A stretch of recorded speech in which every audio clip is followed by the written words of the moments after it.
여러분, 오늘 우리가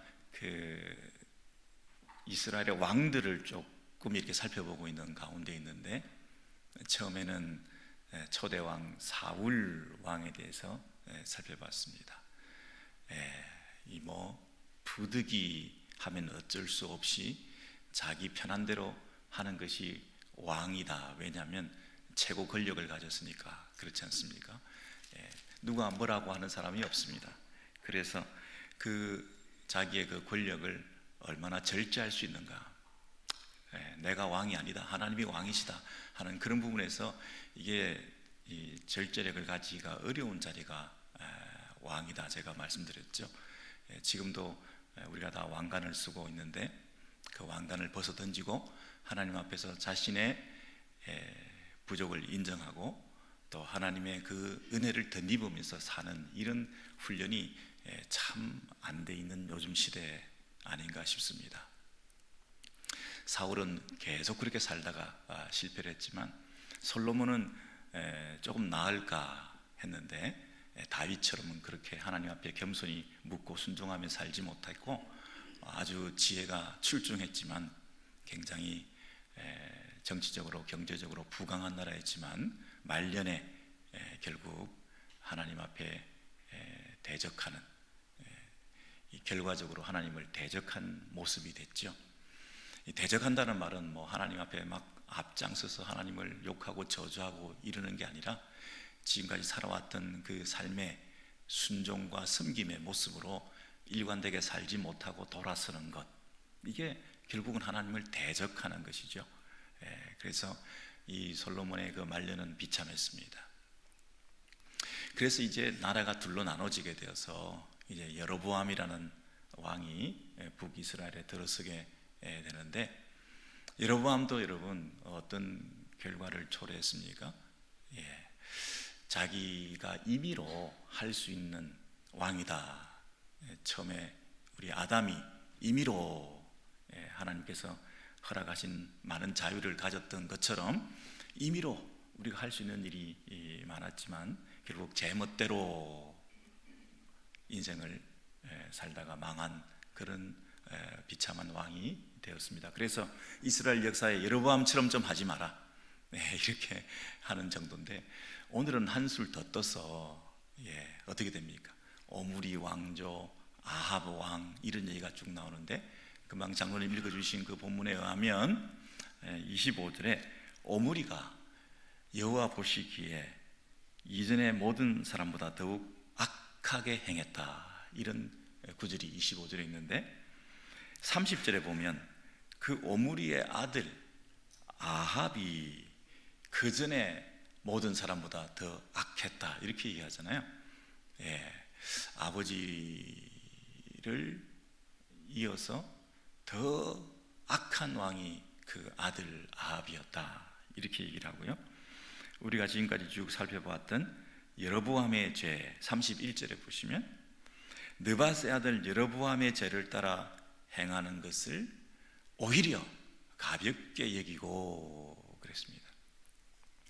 여로보암의 죄도 큰 잘못인데, 그 여로보암보다도 더 악한 이 오므리 왕보다 더 악한 그 아들 아합의 이 모습을 보게 되는데, 그 아합 왕의 결정적인 잘못은 시돈 사람의 왕 엣바알의 딸 이세벨을 아내로 삼고 가서 바알을 섬겨 예배하고 그랬습니다. 그래서 이 아합이라는 왕은 이 시돈이라는 것은 페니키아, 그 당시에 교통과 무역이 발달하고, 그래서 정략 결혼을 이제 함을 통해서 이 두 강한 나라가 힘을 합쳐가지고 굉장히 융숭했던 그런 아합 시대 전성기를 구가했다. 이 솔로몬의 그 화려했던 시절만큼이나 이 아합 시대가 정치적으로 경제적으로 아주 뛰어난 그런, 세상적으로 볼 때는 놀라운 왕으로 평가받는, 사마리아 성도 건축하고 수로도 바꾸고, 그래서 이 나라를 굉장히 윤택하게 풍부하게 만들었던 그 아합 왕에 대한 평가는 성경에서는 굉장히 인색하다, 일반적으로 볼 때는 대단한 왕으로 평가를 세속 역사에서 할 수 있습니다. 여러분, 이 페미니즘을 가진 그 페미니스트들을 입장에서 볼 때는 그 이세벨이라는 이 여인에 대해서 굉장히 긍정적인 평가를 합니다. 당시 가부장적인 어떤 이 고정관념을 타파하고 이 여성이 이 어떤 행정과 정치의 전면에 서서 이 어떤 면에서는 좌지우지하는 굉장히 탁월한 여성이다. 그리고 하나의 어떤 이 굳어 있는 한 그 문화, 정치, 종교 시스템 안에 들어와서 그것을 뒤엎어버리고 자기가 가지고 있는 것을 이곳에 접목시키고 이식시키는 정도가 아니라 완전히 자기 것으로 만들어버리는 그런 탁월한 어떤 역량과 리더십을 가진 여성으로 그렇게 인정받고 세워줄 만한 그런 여인이 되는 겁니다. 여러분, 그 당시에 바알에게 무릎 꿇지 않은 사람이 7천이었다라고 얘기를 하는데, 여러분 그 뒤집어 얘기하면 나머지는 다 바알을 숭배한다는 거 아니겠습니까? 그것도 숨어서 이렇게 제대로 자기가 믿는 것을 내색도 못할 정도로 이런 분위기가 됐다는 얘기는 이세벨이 바알 신앙의 선교사로 이곳에 들어와 가지고 결혼을 했지만 사실은 종교를 퍼뜨리기 위한 이런 면에서 그가 가진 영향력이라는 것은 대단했던 거죠. 그래서 거의 이 물권까지 손에 쥐게 됩니다. 이 경제력을 가지고 좌지우지하면서 바알을 섬기는 자들에게 돈을 나눠주고 월급을 주고 하면서 이 전체 시스템을 움직여가는 그 놀라운 영향력이라고 하는 게 이 여성이 정말 어떤 면에서는 이 여호와를 섬기는 이스라엘 백성들을 완전히 망하게 만든 그런 원흉이 된 거 아니겠습니까? 그래서 이 이세벨과 아합이 이제 힘을 합치게 되니까 결과적으로는 아합이 믿었던 그나마 가진 그 여호와 신앙이라고 하는 것은 거의 이제는 질식되는 그런 상황에 있습니다. 여러분, 두 나라와 두 종교가 만났을 때 이것이 같이 감을 통해서 둘 다 가진 그 영향력을 둘 다 믿는 그 신의 힘을 힘입어서 더 좋은 나라가 더 센 나라가 될 수 있으리라 이렇게 이제 착각을 하게 되지만, 우리는 배타적인 우리 기독교 신앙을 이 땅에서 우리가 교회에서 섬기면서 자칫 잘못하면 이 아합과 이세벨과 같은 이런 식의 망하는 신앙으로 가게 되기가 쉽습니다. 그래서 우리는 정말 조심해야 되는 게 5월 가정의 달을 맞이해서 우리의 결혼도 다시 한번 생각해보고 우리 자녀들을 위해서 기도할 때 기도의 제목도 한번 생각해보고 하는 것이 필요하다는 것이죠. 이 섞이게 되는 것, 혼합주의로 가게 되면 결국 우리가 망하게 되는 것입니다. 우리는 그 순수성을 지켜내기 위해서 발버둥을 쳐야 되는데, 아합 시대에 와서 이것이 완전히 섞여버리게 되는 혼합주의의 극치를 이루어서 그 결과가 어떻게 나타나는지에 대해서 우리가 잘 보여주게 되는 것이 오늘 본문입니다. 이 여인이 들어와서 서서히 잠식하고 이 나라를 장악해 가는데, 이 아합이라는 왕도 탁월한 왕이었고 이 아합이 뭐 이렇게 부족한 사람이 아니었습니다. 그럼에도 불구하고 이 포도원 나봇 포도원 사건으로 대표되는 이 사건을 기점으로 해서 완전히 리더십이 바뀌게 되고 이 바알 신앙이 극에 달하게 되는 것을 우리가 잘 알 수 있습니다. 아합이 어느 날 이 왕궁에서 이렇게 뭐 겨울 궁전, 여름 궁전 그렇게 왕들이 즐기는 궁전 옆에 나봇이 소유한 포도원이 있었습니다. 근데 너무 땅이 좋아 보이고 이것을 어떻게 잘 활용해서 궁궐을 넓히거나 또는 자기가 소유해서 더 큰 위로를 받을 수 있으리라 생각하는 탐욕이 들어오게 된 것입니다. 이런 왕입니다. 그리고 못할 게 없습니다. 궁궐이 없는 게 없습니다. 그런데 또 그 옆에 있는 그 자그마한 포도원을 보고 욕심을 내게 된 것은 내 멋대로, 자기 마음대로, 내가 왕인데 내가 못할 것이 뭐가 있냐, 내가 마음에 동하는 대로 하고 싶은 모든 것을 다 할 수 있다. 여러분, 왕은 백성들을 섬기기 위함인데 나를 더 잘 섬기기 위해서 백성의 것을 탐해서는 안 되는 것이 이스라엘의 왕 아니겠습니까? 더군다나 이스라엘에 있어서 그 땅이라고 하는 것은 하나님이 주신 고유의 그 자기 조상들에게 할당된 그 땅으로서 함부로 땅을 매매하거나 전가할 수 없는 것이라는 것을 이 왕이 누구보다도 더 잘 알고, 그것을 존중해 줘야 되는 왕이 함부로 그 율법을 범하면서 그 땅을 내놔라. 여러분, 근데 그 왕의 이 조건이 뭐냐면, 네가 이 땅을 비껴주면 내가 더 좋은 다른 땅을 주겠다. 그리고 그게 원하지 않는다면 내가 돈으로 엄청 쳐서 주겠다. 여러분, 이렇게 왕이 얘기를 한 것은 굉장히 나이스한 것이고, 제너러스하기까지 하고 신사적인 협정을 맺자고 얘기를 하는 겁니다. 그게 뭐 잘못이 없죠, 사실은 그렇게만 보면. 그러나 일반적으로 볼 때는 그렇지만 이 나봇이 생각할 때는 왕이 그렇게 해서는 안 된다, 이건 하나님 앞에서 잘못된 것이고 이건 율법을 어기는 것이다. 여러분, 여기가 바로 선을 넘지 말아야 될 부분입니다. 사울, 솔로몬, 여로보암 다 뭡니까? 선을 넘었던 겁니까?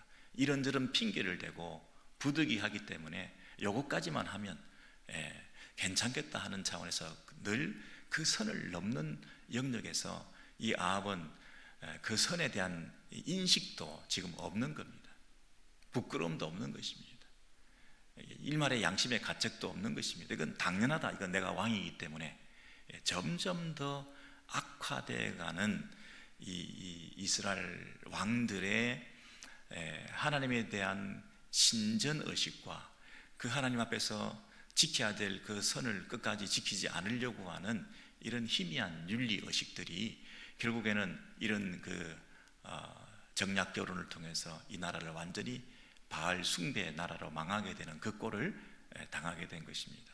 어느 날 갑자기 되는 게 아니라 서서히 이것이 들어오게 되는 것 아닙니까? 그리고 이 정도는 괜찮다, 그리고 남에게 해롭게 한 것이 아니라 더 좋은 땅을 주면 될 거 아니냐 하는 그런 합리화를 통해서 얼마든지 그 선을 넘어가고 있는 모습이 있는 것이죠. 여러분, 자기가 가지고 싶은 것을 마음대로 못할 때 이 왕이 얼마나 기가 찼겠습니까? 최고 권력자인데 못할 게 없는 왕이 이것 하나 제대로 못하게 되니까 그것 때문에 자기가 스스로 몸이 아플 정도가 되었습니다. 식음을 전폐하고 몸져 누울 정도의 이런 상태에 있을 때, 여러분, 이 이세벨이라는 여인이 신앙의 여인이었다고 한다면, 여보, 나봇이 맞아, 당신이 선을 넘은 거야, 하나님 보시기에 악한 짓을 하면 안 되지, 우리가 다시 초심으로 돌아갑시다, 이런 여인이 옆에 있었으면 얼마나 좋았겠습니까? 이세벨은 이렇게 말합니다. 뭐 그까짓 거 가지고 고민하고 있습니까? 당신은 왕인데 하고 싶은 대로 하십시오. 그리고 식사를 하십시오. 마음을 즐겁게 하십시오. 내가 다 알아서 하겠습니다. 불량배를 동원해서 편지를 보내고 매수시키고, 그리고 흑색 선전을 해서 그 왕이 하나님을, 이 왕과 하나님에 대해서 저주 섞인 말을 나봇이 하고 돌아다니는 것을 내가 다 들었습니다라고 이 거짓 고소를 하게 만들어 가지고 결국은 그 나봇을 죽여버리게 되는 이런 짓을 자행하게 된 것이죠. 이세벨은 모든 게 깨끗하게 끝났습니다. 아무 걱정하지 말고 그 땅을 가지셔요. 여러분, 이 아합이 이런 이세벨의 영향을 받아서 그런 충동질을 통해서 이 여호와 율법을 함부로 어기게 되는 이 모습이 이제 이스라엘의 왕의 현 영적 주소였다는 것이죠. 여러분, 이 이세벨이 짜놓은 각본은 너무나 치밀해 가지고 완전 범죄, 노리게 된 거나 마찬가지죠. 여러분, 각본을 짜고 각본대로 착착 진행되고 우리의 성공과 승리가 눈앞에 있게 된 것은 우리로 하여금 스스로를 위로하게 만들고 자기가 잘 살아왔다고 착각하게 만들 가능성이 많습니다. 아합은 정치적으로, 경제적으로 강력한 나라를 세운, 그래서 여러분, 강함이 성공이다, 이 강력함이 진짜 이 땅에서의 승리다. 게다가 결혼도 잘해가지고 이 여인의 지혜와 추진력을 통해서 자기가 얻고 싶은 것을 다 얻을 수 있도록 이렇게 처리해주는 이 둘의 그 만족함이라고 하는 것은 얼마나 행복했겠습니까? 그들의 가정에 따른 정말로 아름다운 시간들이었을 것입니다. 여러분, 그런데 이 모습을 보고 계시는 분이 계셨는데, 그것은 여호와 하나님, 아합을 세운 왕의 왕 되시는 여호와 하나님께서 선지자들을 통해서 그들에게 경고하고 책망하는 그런 이야기들을 우리가 성경을 통해 쭉 읽을 수가 있습니다. 여러분, 이 아합은 그래도 일말의 신앙을 가졌던 사람이기 때문에 선지자가 와서 책망을 하고 네가 죽을 거다, 네 나라가 망할 거다, 이렇게 얘기를 했을 때 아합이 어떤 모습을 보였다고 우리는 알고 있습니까? 풀이 죽었다 그랬습니다. 하나님에 대한 그 두려움이 전혀 없지 않았기 때문에 풀이 주고 다니고 있는, 금식을 하고 회개에 신용을 하면서 풀이 주고 다니고 있는데, 그 모습을 보고 하나님께서 뭐라고 얘기를 하셨죠? 내 종이 겸비하게 되었다. 회개를 하고 있다. 여러분, 이게 하나님의 마음이죠. 그래서 당대에는 내가 저를 죽이지 않고 다음 대에 가서 내가 저 나라를 망하게 하겠다, 이렇게 말씀하신 거예요. 여러분, 그것도 잘 생각해 보시면 다음 대에 가서 망하게 하겠다는 것도 그때 꼭 망하게 하겠다는 하나님의 저주 선언이라기보다는 내가 이 심판을 유예시켜서 그 아들 대에 가서 또 회개하고 잘하면 내가 또 용서해 주겠다, 이런 뜻 아닙니까? 이 당장 죽어 마땅한 이 아합, 그가 풀이 주고 다니는 모습만 보고도 하나님께서 마음이 애잔해 주셔가지고 선지자에게 이렇게 말합니다. 저 봐라. 선지자는 오히려 죽어 마땅한 왕이라고 생각을 할 텐데, 그 선지자를 오히려 하나님께서 설득하면서 저 겸비한 모습 좀 봐라. 그렇게 하나님의 마음이 유예된 상태에서 심판이 미루어지고 그 악한 왕의 아들 대에 가서라도 그들이 돌아오면 내가 이 왕조를 굳건히 세워주겠다고는 이런 마음이 있으셨을 텐데, 이 아합은 끝까지 회개하지 않고 계속해서 하나님 앞에서 경건하지 못하게 살아가는 그 모습을 이 본문들은 서술하면서 결국은 망하게 될 것이다. 이게 또 한 번 하나님께서 이 엘리야 또 미가야 선지자들을 통해서 보여주시는 그 환상을 통해서 어떤 그림을 보여주시냐면, 여호와의 어전회의를 보여주시면서 하늘에서 일어난 일들, 누가 저 왕에게 가서 전쟁에 참전함을 통해서 그 전쟁에서 이 심판을 받게 되는 이 일들이 일어나게 될까, 그 작전을 꾸미는데, 이 북이스라엘과 남유다가 힘을 합쳐가지고 그 전쟁에 참전하게 되는 그 아합이 변장을 해가지고 내가 죽을지도 모르기 때문에 철갑옷을 입고 그렇게 가게 되는데, 이 전쟁에 참여할까요 말까요 이렇게 물어보게 되지 않습니까?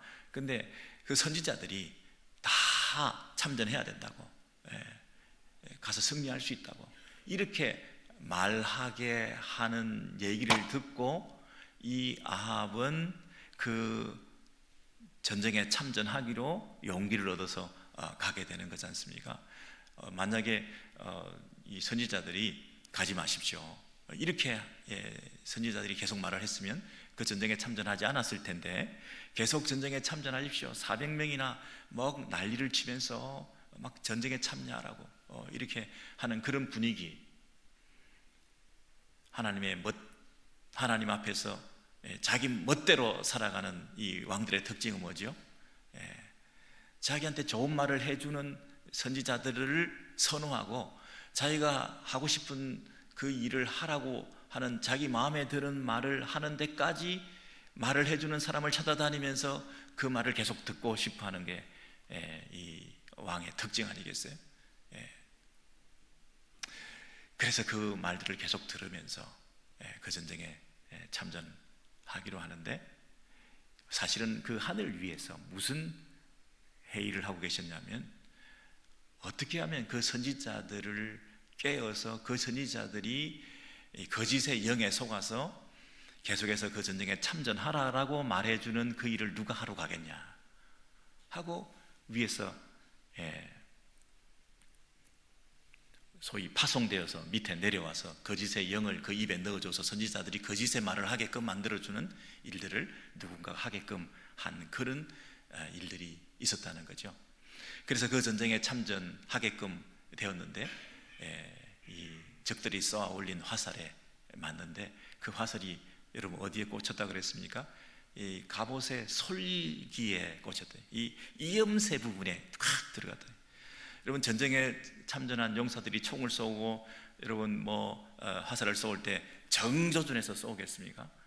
그저 총 쏠 때는 위에서 이렇게 총을 쏘고 화살은 아무렇게나 난사하고 난발을 할 텐데 그 화살이 그것도 이염새 부분에 탁 꽂혀서 피를 흘리고 죽게 생겼는데, 내가 부상을 당했으니 빨리 후방으로 가자, 치료하자 했지만 그 전쟁이 막 이 트래픽이 많게 막 이 병거들이 있고 이러다 보니까 빠져나올 수가 없는 거예요. 꼼짝달싹 못하고 빠져나올 수 없는 상태에서 피를 절절 흘리면서 그 자리에서 죽어가게 되었죠.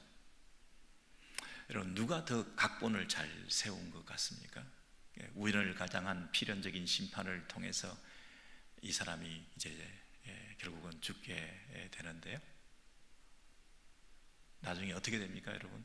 그 모든 이 각본은 나봇의 포도원을 강탈하기 위해서 아합과 이세벨이 세운 그 각본이 탁월했습니까? 아니면 그 죄에 대한 심판을 위해서 하늘에서 세운 이 각본이 더 탁월했습니까? 여러분, 우리가 우연이다, 거기까지 하나님의 뜻이 있겠냐라고 생각하면서 하루하루를 살고 있습니다. 그런데 어떤 면에서는 우리가 이런 부분에서 조금 더 영적 긴장감을 가지고 매일매일 우리가 하나님 앞에서 더 철저하게 살아가는 모습이 있어야 되겠다. 이 세대를 한마디로 얘기하면 탐욕과 쾌락의 시대다, 풍요의 시대다, 여러분 아합의 시대다, 이렇게 말을 해도 괜찮을 것 같습니다. 이 시대뿐만 아니라 교회 안에도 마찬가지입니다. 우리가 사는 이 교회, 우리가 속해 있는 이 교회, 풍요의 시대다. 근데 혼합주의적 경향은 혹시 없나? 내게 이세벨은 혹시 옆에 붙어 있지 않나?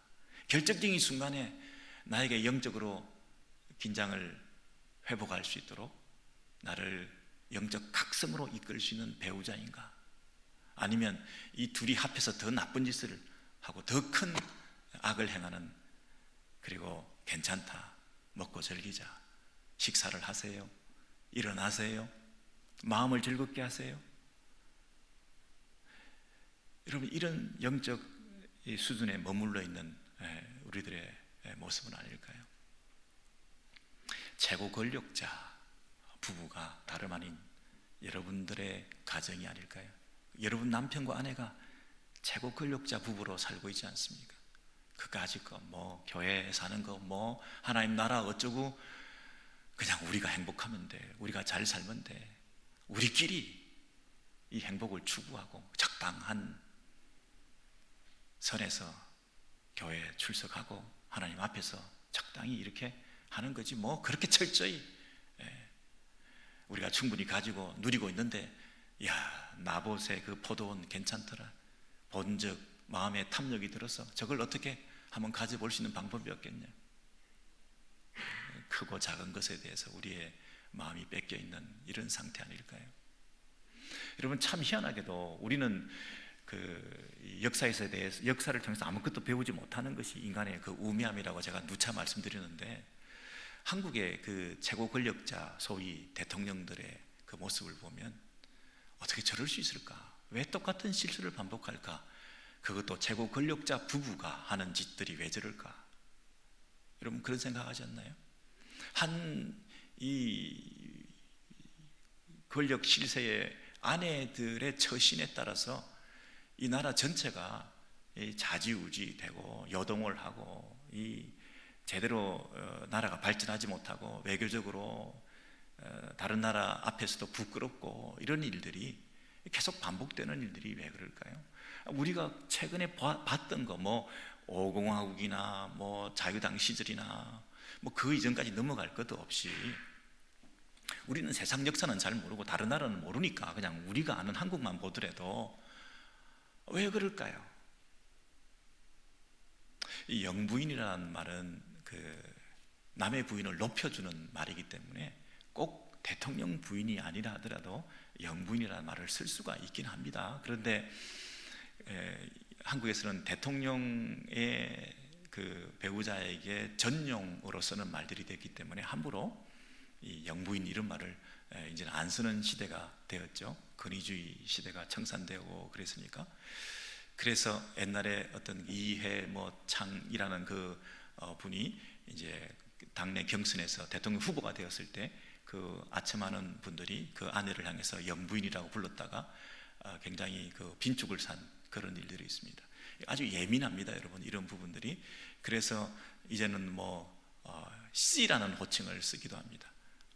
김건희 씨, 김정숙 씨, 이런 말들을, 제가 이런 말들을 막 실감나게 쓰는 이유를 아시겠죠? 그러면 또 상대방에서 난리가 납니다. 그 함부로 C라는 말을 쓰면 안 된다, 여사님이라고 해야 된다. 여러분, 여사님도 안 된다, 영부인이라고 해야 된다, 아니다, C도 안 된다, 이름도 막 불러도 된다. 여러분, 굉장히 민감합니다. 한국 사회가 왜 이렇게 됐을까요? 그냥 스파우스인데, 배우자인데, 조금 높이는 퍼스트 레이디 정도 될까요? 그래서 그냥 존중하고 세워주는 그 정도로 우리가 해줘야 되는데, 너무나 그들의 그 수준이 미달되다 보니 하대를 하고 욕하고 경멸하고 손가락질하고. 근데 그렇게 된 이유가 뭘까요? 자신들의 그 최고 권력자의 위치에 걸맞는 백성들에 대한 섬김과 준법 정신과 어느 선을 넘지 않는 이런 태도가 부족하기 때문에, 이전 대통령 부부, 또 최근 대통령 후보 경선으로 되었던 민주당과 이쪽 당 이름도 모르겠네, 이 당 이름 사이에 있는 그 부부가 그들이 카드를 함부로 쓰고, 이 양쪽 부부가 가지고 있는 이 모습이 어느 선이, 어느 누가 더 낫다 못하다고 할, 그게 안 될 정도의 이런 그 국민들의 일반 상식의 눈높이 수준에도 미치지 못한 그들의 이 법 정신에 대한 이런 태도, 자기의 가족들이나 자기의 가까운 사람들에 대해서 우리가 어느 정도 철저한 이런 그 살을 깎는 그런 희생적인, 그런 모범적인, 먼저 본을 보이는 이런 모습이 없어가지고는 나라도 제대로 이끌 수가 없다, 백성들을 제대로 섬길 수가 없다. 모든 권위를 다 까먹고 어소리티가 없잖아요. 그런 면에서는 통치가 이루어질 수가 없는 이런 상황에 있지 않습니까? 그러면서 우리가 기도해야 됩니다. 정말 자기를 내려놓고 백성들을 두려워할 줄 알며 먼저 자기 희생적인 모습을 통해서 스스로 법을 지키는 모습을 보일 때, 이게 나라가 제대로 되는 거거든요. 이 두 권력의 실세가, 최고 권력자 부부가 그런 수준에 미치지 못할 때 여야를 막론하고 그 누구도 모든 백성들의 존경을 받는, 나라 전체에 여와 야가 없이, 자와 우가 없이 모두가 존중받는 이런 리더십과 이런 왕권을 확립해야 뭐 이스라엘이든 대한민국이든 미국이든 나라가 제대로 세워져 갈 텐데, 그런 면에서 우려스러운 부분이 있는 것이죠.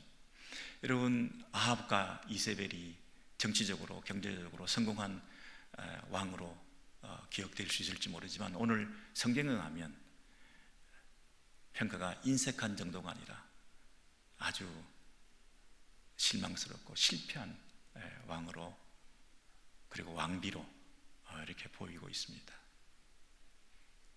저와 여러분의 가정은 최고 권력자 부부로 살고 있는 우리들의 모습은 과연 어떨까요? 조금 더 겸비하게, 조금 더 하나님 앞에 엎드려서 내가 넘고 있는 선이, 아니 그 보드로 인해서 이 서커스를 하는 것처럼 왔다 갔다 하고 있는 그런 모습 청산하고 완전히 엎드려 하나님 한 분, 그분만을 높여드릴 수 있는, 교회 안에, 우리 안에 들어와 있는 혼합주의적인 경향을 완전히 몰아낼 수 있는 바알 신전을 깨부수고 제2의 종교개혁을 내 안에서부터 일으킬 수 있는 그런 이 5월 가정의 달이 될 수 있기를 주의 이름으로 소원합니다.